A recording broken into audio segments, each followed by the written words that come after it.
Now, if you think the first step in setting up an interview is to start assembling the lights, you're wrong.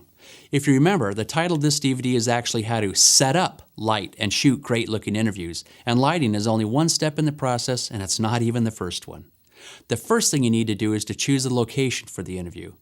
This can be the most important step in the whole process because your decision here will influence everything else that comes after it. I believe that the best interviews are created by choosing the background first and then inserting the subject into the shot. Choosing the right location will affect what is seen in the background, what lighting instruments you'll need, the depth of the composition, the quality of the sound you're going to record, and even the likelihood that you're going to be bothered by interruptions and other distractions during the interview. If you're lucky, you'll get a room that will have several different options that could be used for setting up a good-looking shot. But more often than not, you'll be offered a room that has no charm, no character, and nothing at all going for it other than the fact that it is available. Don't settle for a bad room unless there's absolutely no other choice.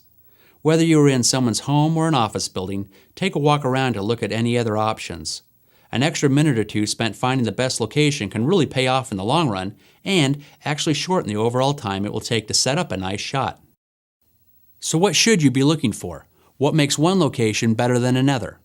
Well, that's hard to pin down because there's no hard and fast rules to go by. But in 25 years of shooting interviews, I've learned a few things that you should keep in mind. Most people's offices are too small or too cluttered to make a good interview location, so always ask if there are any other rooms available, such as a conference room. A large room is better than a small room. As you'll see demonstrated later, having plenty of space between the camera and the subject, and then more space from the subject to the background is very important. If there are windows, consider how the ambient light might change over the course of the interview. For example, the room might seem nice and dark now, but what will it be like in a couple of hours?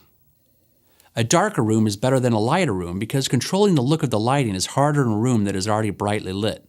If there are windows, make sure they've got blinds or curtains that can be shut, or at least be prepared to use the natural light as part of the look you're going to get. Check to be sure that the overhead lights can be turned off. In some offices, that can't be done easily, and it's better to know about it before you start setting up. Is there furniture that could be used in the background? Look for desks, credenzas, tables, curio cabinets, lamps, and even chairs and couches. Don't hesitate to rearrange furniture if that's what it takes to set up a nice shot. You might have to move a chair to the middle of the room or pull a sofa away from the wall. Just make sure to put the room back the way you found it. When you're done, the room should look exactly like it did before you got there. It's good practice to leave no trace. If there's a big conference table in the room, can it be moved out of the way? Or can you just leave it where it is and shoot right over the top of it so it's not even seen? Look for any nice architectural features that could be used to your advantage. Columns, fireplace mantels, built-in bookcases, textured walls, window frames, door frames, blinds, and especially corners of the room are all preferable to shooting towards a plain, flat wall. Are there any props, equipment, or anything else that could be appropriate to put in the background? Even small potted plants or flower arrangements can work if you've got the depth to put them out of focus. However, avoid using the large, bushy ferns and ficus trees that you find in so many offices. Consider including people or other activity in the background that is relevant to the subject. For example, if you're in a library, you might want to include people studying in the background. Or how about interviewing a doctor in a hallway instead of a tiny exam room? Or positioning a high school athletic director with sports activity behind her. The key is to make sure the background is relevant and not too distracting. How quiet is the room? As cameramen, sometimes we get so caught up thinking about the visuals that we forget about sound until it's too late. Stop and listen to the room.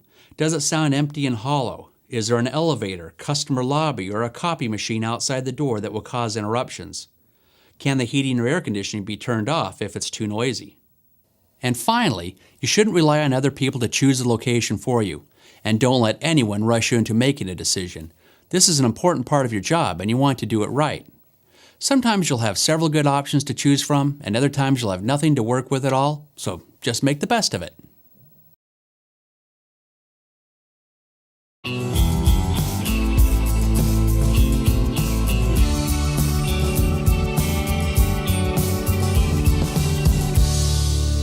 The light I like to set up first is the backlight.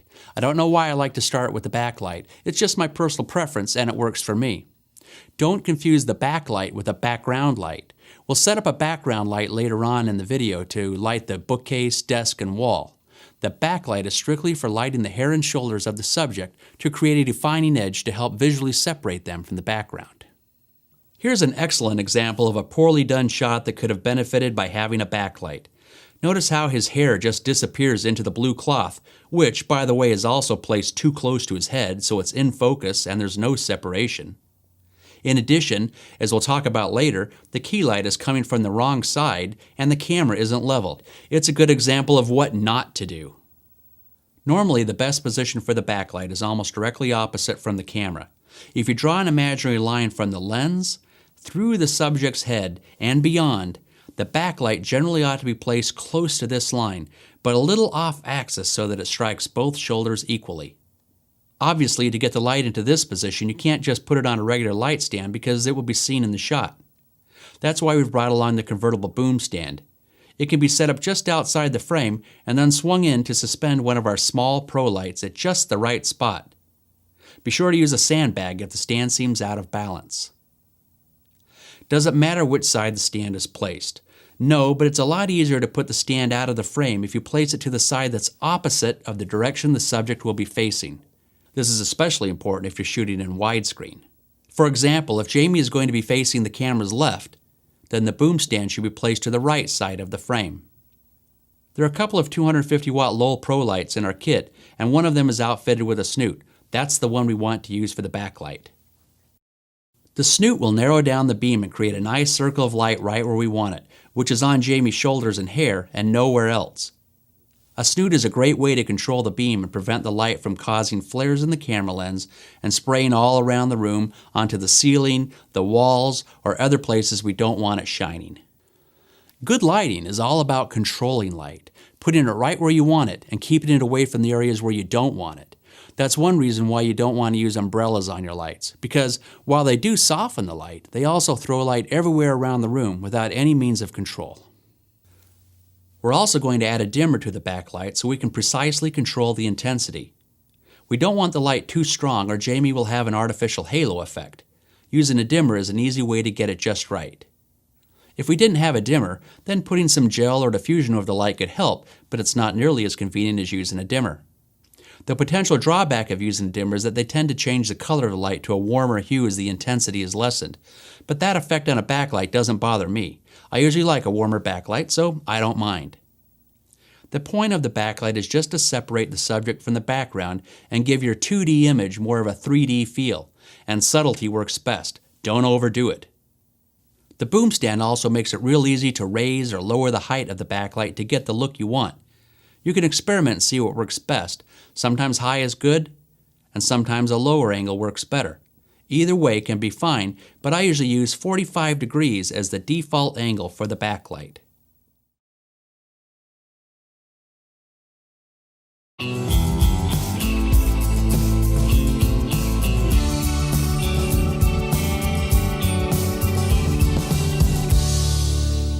Next, we're ready to set up the key light. As the name implies, the key light is the main source of illumination, and it could even be the first light you set up. But as I said before, I prefer to start with the backlight. The key light can be a hard light or a soft light, depending on the desired results. A hard light is one that has not been diffused or reflected before illuminating the subject.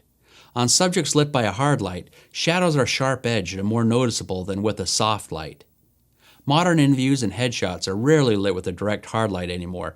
The shadows are just too intense and the effect looks somewhat old-fashioned. Most interviews these days are lit with a soft light that can look more flattering, and they're almost foolproof to set up. A soft light appears to wrap around the face and produces softer shadows. There are many kinds of soft lights you can buy, including diffusion panels, umbrellas, softboxes, banks of fluorescent tubes, and now even LED light panels.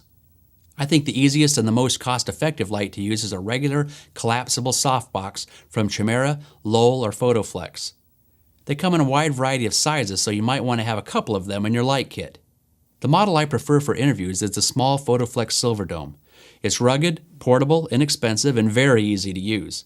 The 16 by 22 inch size is just right for a single-person interview or headshot. Here are the components you'll need for the key light. A Photoflex swivel mount so the light can be aimed at just the right angle.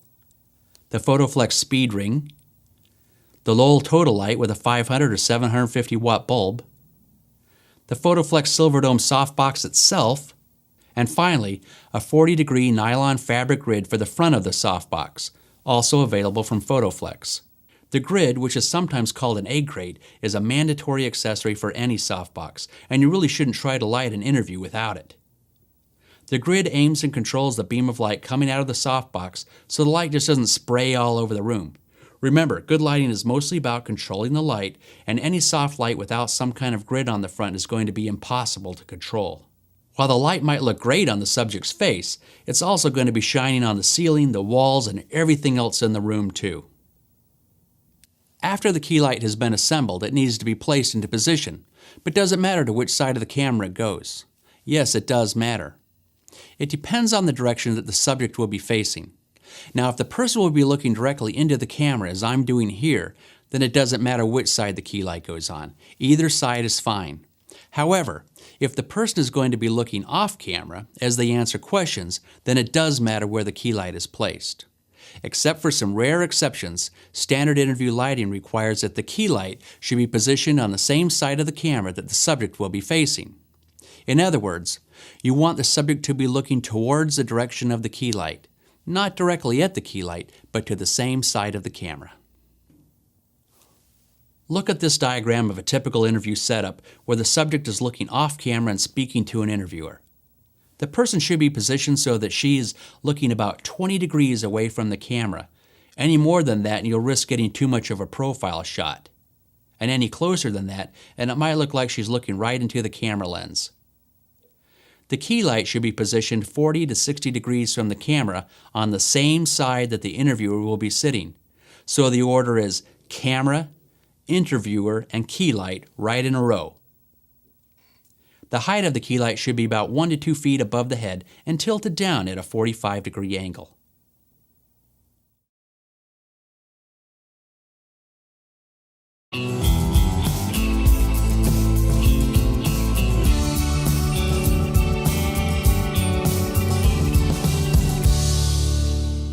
Next comes the fill light. The fill light is used to control the contrast between the light and dark sides of the face. The two sides of the face should rarely be lit evenly because contrast and shadowing will create the desired effect of three-dimensional modeling. Soft shadows are more flattering than hard shadows, but having no shadows at all just looks flat and uninteresting. My regular fill light isn't really a light at all. It's a 42-inch shiny, flexible reflector. Why set up another light if you don't have to? Especially when a reflector is cheaper, easier to use, doesn't need to be plugged in, doesn't generate any heat, and doesn't spill any unwanted light onto the background. It's important to have an adjustable reflector holder so that you can position the reflector exactly where you want it and have it stay there. If you simply hang the reflector on a light stand, it won't give you the control you need to get the reflector at just the right angle.